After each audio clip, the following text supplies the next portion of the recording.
Hi, my name is Henderson and I'm the founder of the Naked Truth Project. Naked Truth aims to open eyes and free lives from the damaging impact of pornography. What that means is we have teams that are working to change people's minds. We're in schools, working in churches or in the media to open eyes. But also we want to change lives. And so we have a team of counsellors and therapists that are working to help those who struggle with porn, but also the families and partners of those who struggle with porn. That's our Free Lives work. And I'll be honest with you, when I am maybe talking to people about what I do, it can start or it can stop a conversation pretty fast. But 10 years ago, when I set up Naked Truth, it was because of something that happened in our family.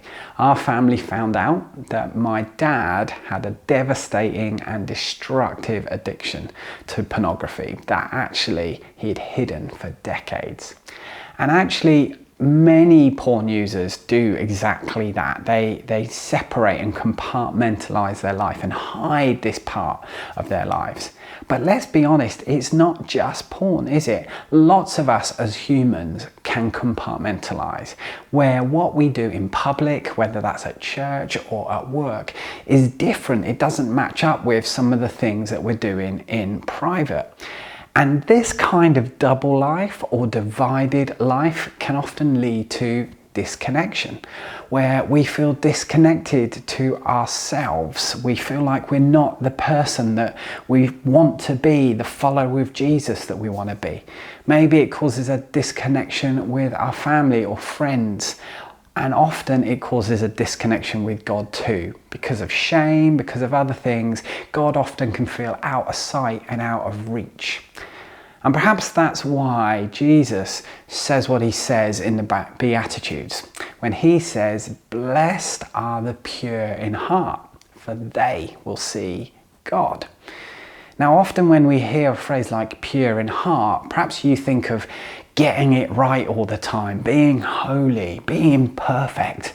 But actually, the word here, or the phrase here, pure in heart, means more being authentic than being perfect. It's more about the idea of being wholehearted, to being undivided, that our hearts match with our lives, that the things that we think and feel and do are one.